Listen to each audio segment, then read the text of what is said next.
Every hole is a goal. All right. Mama Bross, thank you so much for having me. Watch out for that doorknob, by the way. No, you're fine. Just if you try and pull the doorknob, it'll come off. So you have to like use the door, and then you have to kind of put your fingernails on that golden plaque, and then pull it close that way. Little Love trick, that. trick of the trade. Start the door up. She's the best. I mean, come on. How can you match Stop that? it. How can you match that energy? I really don't. I don't think I You can. can. I think it's like don't try. Don't try, because you just Should we can't. invite Larah? Because it's gonna kind of mess everything else up. We either For have real. her energy or we don't. Wait, is that rolling? Yeah? Okay. Yeah. How are you feeling today? Amazing. Thank you. Thank It's you. Friday. Means I'm gonna get a night out soon. Not that I've not had a night out 2 nights ago. It's fine. It's good for that. And yeah, end of the week. Tough week.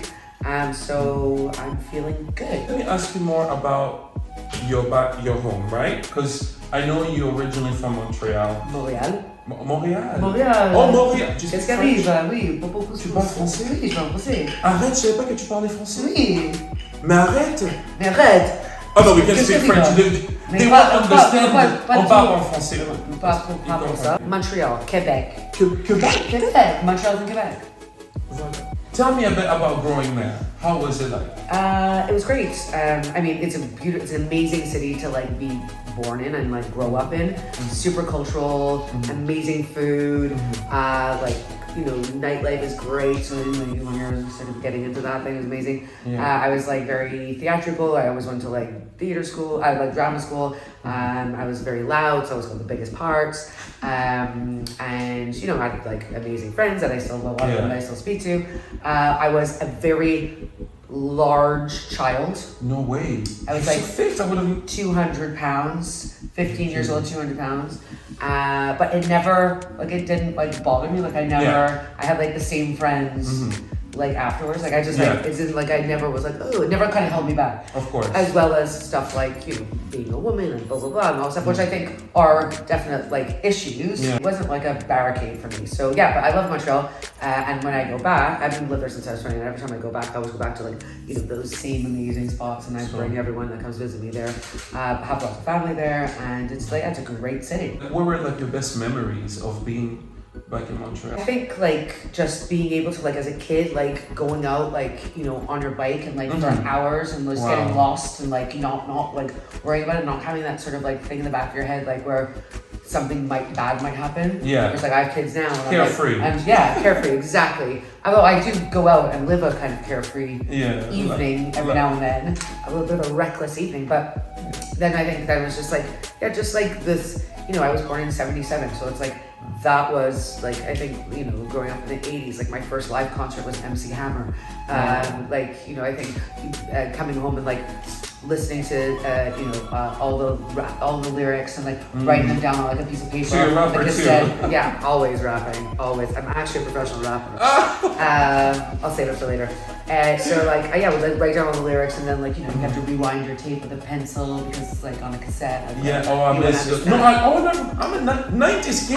What? Are you kidding? I know about the winding it up and stuff and putting on your Sony Walkman thing, and you're you can't run. You have to hold it. Of course. You can't run. Oh no, I know about this because it's it was the iPod of the day. Yeah. If you had it, you were the coolest person ever. You would have your it was an album with CD sometimes or cassettes where you just pull it out. Yeah, when you came onto the CD thing, that was great. It was just the thing. And you had to have a CD pack. Wow. I love that. So tell me, what do you miss about home? I think the food, the culture, multicultural. It's very, I miss that. Those are the two main things that I miss. I think, and family, of course. And it seems bagels seem to be the big thing. Why do Canadians love it so much? Well, I think it's for me, I love bagels because it's it was part of my childhood. It's a very, it's a wholesome sort of food. It's comfort food. Yeah. So if you grew up with this, in Montreal, there's bagel shops on every corner. Wow. But you always go to your favorite one, which could be across on the other side of the city. You don't just go to that one because you're no, those bagels are not good. We gotta go to that one. We have to drive for 20 minutes and then wait in the line forever, and then when you get those ones, it'd be like by the time you get back, you're already finished them. So like it's a part of like our culture, and like we used to, like every Sunday we used to go to like our favorite bagel shop. We used to bring them back, have brunch, and have a spread, and have them all out. So New York are more famous for their bagels, of course, because they like to shout about it more. They like to tell everyone how famous their bagels are. And Montreal, we're just like, we don't need to tell anyone. We don't need.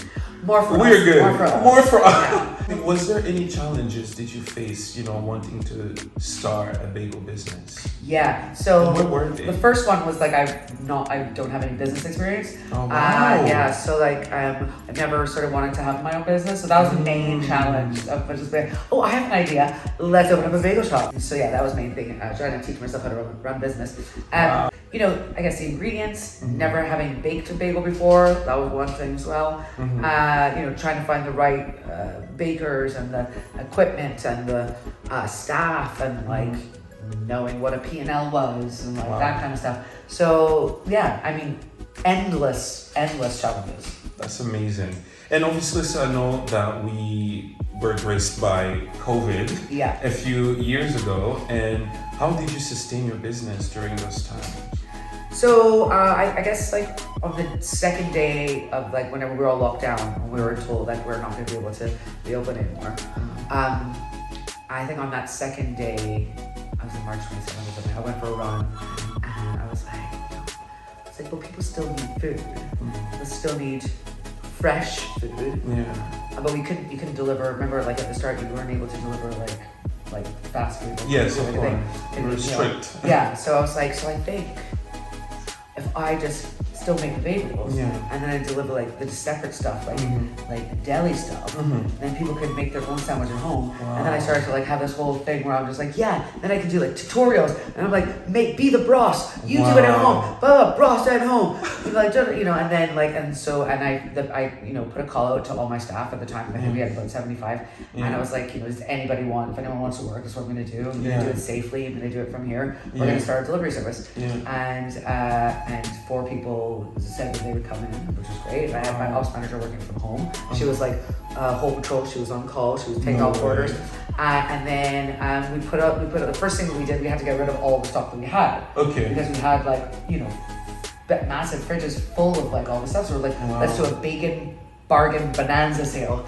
And the internet broke. Like literally, our website broke. That's amazing. Basically, Tesco spent like £2 million on their delivery service, good. And we had like 4 people and our ops manager, pretending her toothbrush was a receiver. Doing all the maps together, and we were basically trying to figure out how to do like 200 orders a day. So we got all these orders, and they're like, oh shit, like we're gonna have to like go deliver this. Deliver them. Yeah, so we had like all these drivers pulling up to all these different places, and they're saying how funny it was because it's like one place it's like they can't even. They were too scared to get out of the house. Another place is like an amazing mansion. There's the things that it's just kind of like it's all the spectrum. It's every different level of people. Everyone loves a bagel. Everyone loves to fill their hole. And also, why did you pick Scotland to start a business? Well, I met a Scottish man when I was in my 20s. Okay. We were both working on cruise ships. Oh wow. He offered me a sweetie. Do you want a sweetie? A sweetie. Like a sweetie. I love the accent right there. That's perfect. Do you want a sweetie? I love that. I'm like, that sounds so exotic. Can you say it again? Oh. Do you want a sweetie? I'm like, oh my god, and a little bit violent. Wow. Borderline violent. Am I scared? I don't know. I love it. Yeah. So we went on cruise ships, and then we worked on ships for a while together, and then I moved to New York, and then I was in New York for a few years, and then I was like, why don't you come to Scotland? I'm like, what am I gonna do in Scotland? God damn it. But yeah, I came for a Fringe. 2006 is when I got to Scotland. Wow. There was a heat wave. Oh wow. Tim Minchin and Russell Howard were just starting out. I was working with them once they're backstage and Killed the Balloon. Wow. Everything was open until 3, of course, and 5 because it was like the Fringe. Like Scotland's great. This is amazing. Great, and then end of August, and just tumbleweed in the street. Like everyone goes, it's freezing. I'm like, oh my god, what is wrong with this place? It's like. so I've been here ever since 2006. Wow, that's amazing. And also, obviously, you have created so many relations with like a lot of different people. And do you think it's really important for people to create relationships? 100%. Yeah, 100%. Like no matter what you do, like I started a big business 6 years ago, but I didn't think that's what I was going to do. Yeah. That's not even my dream. And my dream was like for my entire life, all I wanted to do was perform. Yeah. That's it, perform. Yeah. And so I was acting, and I was doing comedy, and I was doing theater, and I was doing every job that you could possibly imagine. Yeah.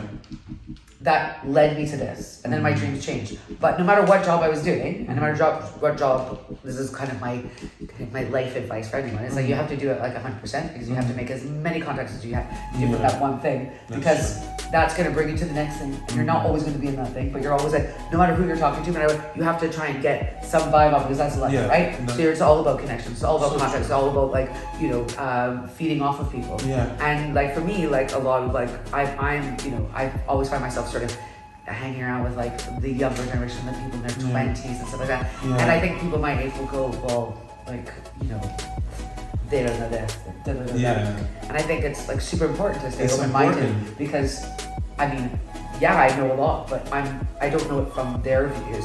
And I have to learn, I have to keep learning. I can't just decide this is life. Yeah. It has to keep evolving, it has to keep growing, and like that's very important to me. So that's why I hang out in the Cowgate till 4 a.m. Hey listen, you don't look a day 20, so you are fine in that department, okay? It's red pepper, eat a lot of red pepper. Wow. So tell me, what advice would you give a new entrepreneur or somebody who just wants to start a new business? What advice would you give them? Take risks, like just do what you think, go with your gut. Don't spend too much time trying to research all the reasons why you shouldn't do it. Yeah. Definitely do that, which is probably what I should have done a lot more of.